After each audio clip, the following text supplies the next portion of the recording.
tous et bienvenue sur les harmoniques de l'amour. On se retrouve aujourd'hui pour le vlog du mois de juin.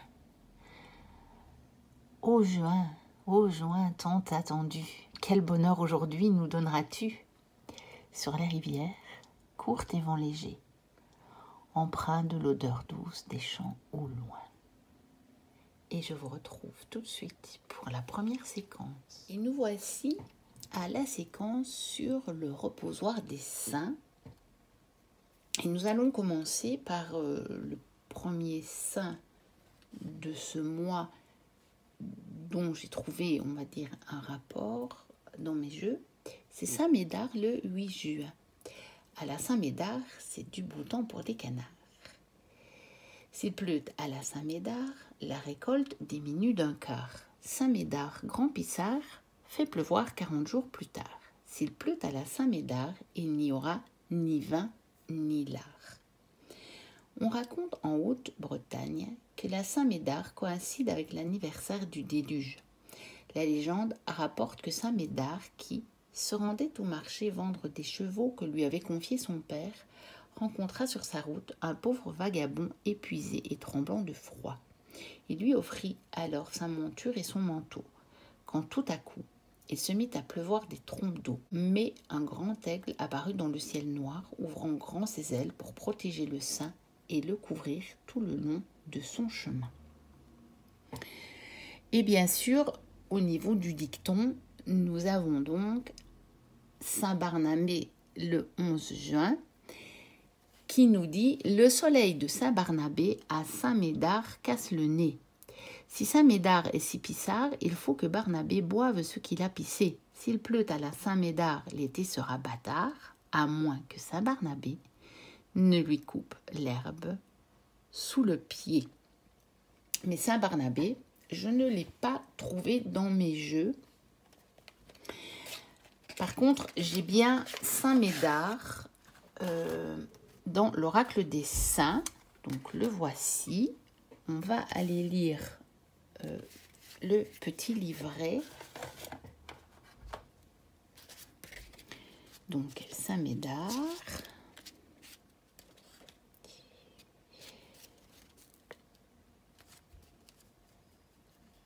On nous dit donc, cette carte, par la ronde effrénée des jeunes gens dansant dans l'orage, symbolise les forces irrésistibles des instincts de vie. Elle indique aussi que l'on ne peut vaincre ces instincts par la menace, mais par l'intelligence qui protège l'homme de ses passions en faisant appel à d'autres forces de vie. Le saint propose une dot aux filles vertueuses. Donc, la voie indiquée sur le plan spirituel est une voie dans laquelle on s'occupe des jeunes. Et on nous dit que Saint Médard est le patron des brasseurs, des cultivateurs et des marchands de parapluies, bien entendu. Alors, dans la continuité des dates du mois, nous avons bien entendu la Saint-Jean, le 24. Et alors, curieusement, je n'ai pas trouvé de carte de Saint-Jean dans l'oracle des saints. Il figure bien un Saint-Jean, mais ce n'est pas le Saint-Jean du mois de juin. Donc, on va aller voir le texte ici dans l'éphéméride. Saint-Jean représente parmi tous les saints la lumière. Sa fête tombe au solstice d'été. Le jour de la Saint-Jean, le soleil ne se couche point. Il n'y a pas de nuit. Tout le ciel s'illumine et s'enflamme. Les feux de la Saint-Jean sont sur la terre un symbole du feu céleste. Par-dessus le calendrier, Noël et Saint-Jean se regardent dans un double brillant reflet de neige illuminée d'étoiles, de soleil renaissant, de bûches et de brasiers. De solstice à solstice, même si la Saint-Jean qui se situe le 24 juin ne coïncide avec le solstice d'hiver du 21 de ce mois, on fait comme si.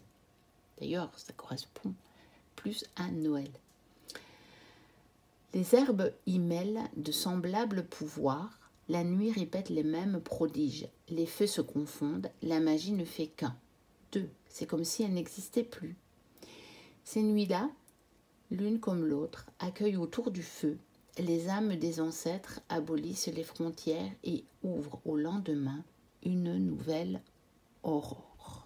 Et on nous parle de la nuit transfigurée. La plupart des enchantements, des prodiges de Noël, se rejouent ici dans un autre décor. Cette fois, le chahut feutré du feuillage a remplacé le craquement des branches cristallisées, le souffle doux de la brise, les sifflements du vent.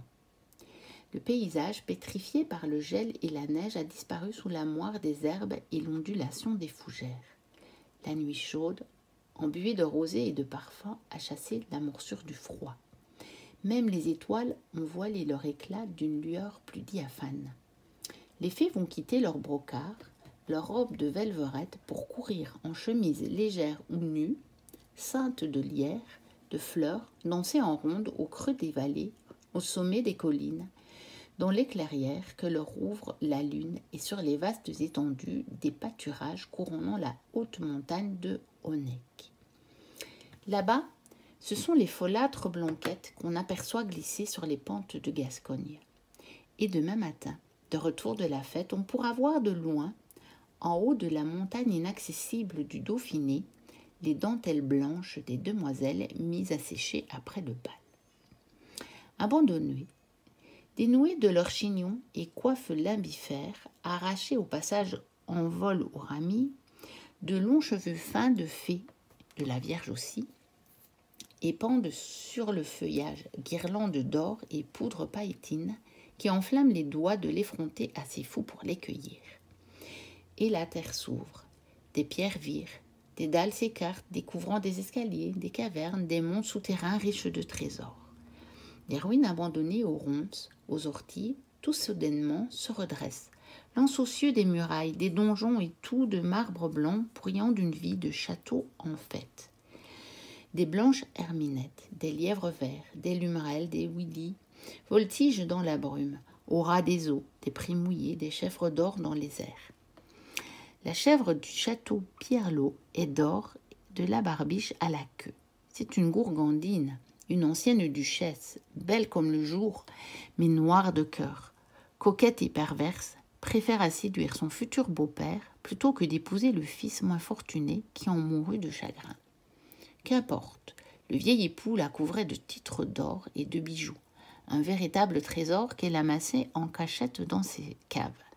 Un matin, sa chambre est vide. Un serviteur retrouve le corps sans vie de la dame gisant à l'entrée d'un souterrain depuis longtemps fermé. Aussitôt on y accourt, mais elle a disparu, l'or, les bijoux aussi. Depuis lors, la nuit de la Saint-Jean est celle de Noël. On voit une chèvre d'or, couverte de pierres précieuses, bondir au galop du souterrain en ruine.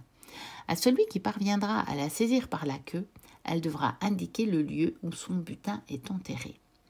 Sur la lande de Grabiémont, c'est une fée changée en chèvre d'or que l'on peut voir revenir chaque année, se recueillir sur la tombe de son bien-aimé, à qui sa mort naturelle ne permit pas de survivre à la longévité de la fée. On dit qu'après son départ, elle laisse toujours sur la pierre des larmes et des gouttes de lait d'or. Ainsi, au bout de 7 et 1000 Saint-Jean, il lui reviendra. Outre le grand feu de Saint-Jean, on évoque aussi l'apparition d'autres feux enchantés, dont les braises sont parfois d'or, disséminées un peu partout dans la nuit. Mais il faut des innocents pour les y trouver et les empocher. Sinon, les écus s'enfoncent profondément en terre chaque année. Et un dernier saint du mois, c'est Saint-Pierre, que l'on fête le 29 juin. Donc voici Saint-Pierre qui est quand même un des saints relativement connus.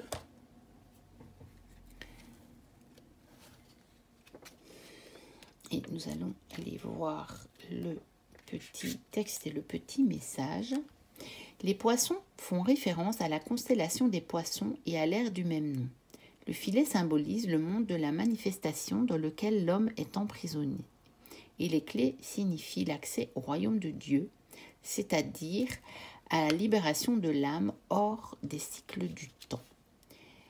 Alors cette carte indique une fructueuse moisson matérielle ou sentimentale. Elle indique aussi la possibilité d'avoir accès à un poste clé ou de faire une découverte importante.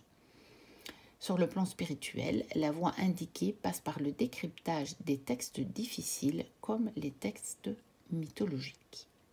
Et Saint Pierre est le patron des pêcheurs et des serruriers. Bien entendu, ça paraît logique. Le conte du pois de senteur. À l'origine, c'est une histoire de brigand. Un brigand de grand chemin qui détrousse les colporteurs, les voyageurs, tout ce qui passe à sa portée. Ce n'est pas un Robin des Bois. Tout ce qu'il vole est aussitôt dépensé dans les tavernes et pour les filles. Il vole pour voler. Il vole pour le plaisir.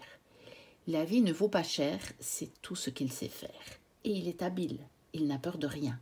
Aucune porte ne l'empêche d'entrer. Plusieurs seigneurs et riches fermiers dévalisés ont mis sa tête à prix. Ils ont lâché meute de chiens et soudards enragés. Il est pourchassé, traqué, cerné et ne sait plus où se cacher. Il va vers les collines.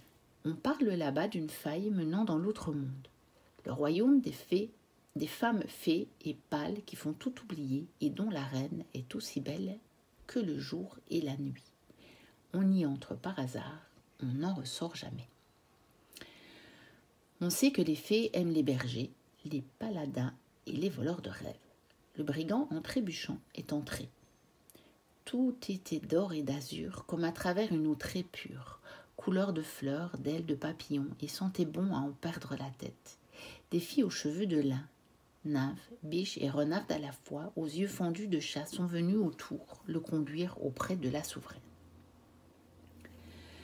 Lorsque de sa couche elle s'est levée, il s'est agenouillé. Ensemble, ils ont vécu d'amour très longtemps. Le nombre d'années ne se compte pas là-bas. Mais le cœur d'un mortel est inconstant, car son temps, où qu'il soit, se réduit de jour en jour, et le cœur d'un brigand plus encore, car il reste un voleur. Il est fait pour cela. S'il ne vole pas, il meurt. Et là, en ce royaume, il y avait tant de merveilles à voler. Il n'y avait qu'à cueillir ou ramasser aux arbres d'or, aux buissons de fleurs précieuses, plus brillantes que tous les bijoux des nobles dames de la cour. On plantait un de ces pétales en terre, et bientôt il en jaillissait des bouquets multicolores. Il en déroba 2, 3, de quoi obtenir un trésor. Mais où les cacher lorsqu'il s'en irait? Dans la doublure de ses vêtements? Les fées qui voient tout le devineraient. De son poignard, il s'incisa et enfuit dans sa chair les magiques corolles. Dans la nuit, il se sauva. Les fées savent lire l'âme des hommes. Elles connaissent leurs failles et les penchants qu'ils ont à se perdre et leur pardonnent. La reine, sur sa couche, ne se retourna pas. Le long de la colline, dans le noir, il s'est enfui. Il va être riche, il est riche. Il ne veut pas penser à celle qu'il vient de quitter, qui lui manque déjà. Il marche, il court, il ne reconnaît rien des paysages bien familiers, les épines mortes que le vent a tordues. Plus il avance, plus la lente semble reculer, sa blessure s'est mise à saigner. La reine, sa belle reine, l'aurait pensé de ses caresses, ôter la fièvre d'un baiser. Il ne sait plus depuis combien de temps il marche, il a marché.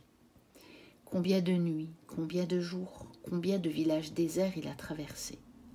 Jamais il n'aurait dû partir. Là-bas, il avait tout. L'amour et le besoin de rien, puisqu'on a tout. Il est retourné en arrière. Il appelle sa reine et il veut la retrouver. Les collines sont si loin, à peine une ombre dans les lointains. Il est tombé, épuisé, en songeant qu'il s'était lui-même volé. Par son dernier souffle, il l'a une dernière fois appelé. Son cadavre n'a jamais été retrouvé. Un corps pourrissant que les bêtes rongent, que le vent, la pluie, le temps des pouilles, des charnes rendent à la terre. Mais les précieuses fleurs dans l'humus de sa chair ont germé, ont pourri, ont buissonné, fraîches, vives, multicolores et parfumées. C'est là que la reine est venue le chercher. le ramener là-bas au jardin secret des fées. Dans la lande, un jour, un promeneur, sur ses rames fleuries, s'est arrêté. Dans son jardin, sous sa fenêtre, il les a plantés. Son voisin lui en a réclamé un pied de pois de senteur. Pois de senteur, papillons, papillefleurs de toutes les couleurs. Vers elle, porte mon cœur. Le mois de juin est bien entendu le mois du solstice d'été, le mois de l'Ita. Fête de la lumière et du feu, l'Ita est un sabbat axé sur l'abondance, la force de vie, et donc par extension la guérison, l'amour et la protection.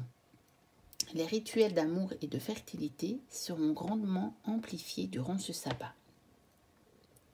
L'énergie lumineuse étant à son apogée, ce temps sera propice aux récoltes d'herbes et de plantes dédiées à la guérison, à la magie, mais aussi celles dédiées à la protection, à la réalisation et à la consécration d'outils, à la fabrication d'amulettes et talismans de protection et de guérison, aux onguents et huiles de soin, à la création d'un condensé fluidique solaire, à la réalisation d'une eau lustrale particulière dédiée à la bénédiction et à l'abondance. La communication avec les êtres de la nature est plus aisée, en particulier avec les élémentaux du feu et de la terre. Autre point que j'ai pu observer au cours de mes années de pratique, c'est pas moi qui parle, hein. C'est bien entendu l'auteur de l'agenda en parole de sorcière. L'utilisation du pendule est beaucoup plus fluide et facile autour du solstice. Les réponses sont rapides et nettes. Même constatation au niveau de l'utilisation des baguettes de sourcier. Donc, ceci était ce qu'on dit, donc, l'agenda de parole de sorcière. Alors, la carte du sabbat de l'Ita, je l'ai donc retrouvée dans le White Air Wisdom de Jackie Lovesey.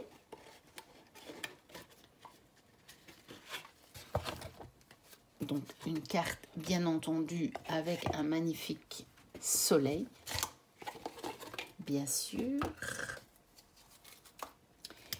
Et donc elle nous dit que l'Ita est le début de l'été, le jour le plus long, un temps pour se prélasser dans le rayonnement éternel du soleil et pour célébrer ces énergies de vie qui bénissent l'abondance de nos campagnes.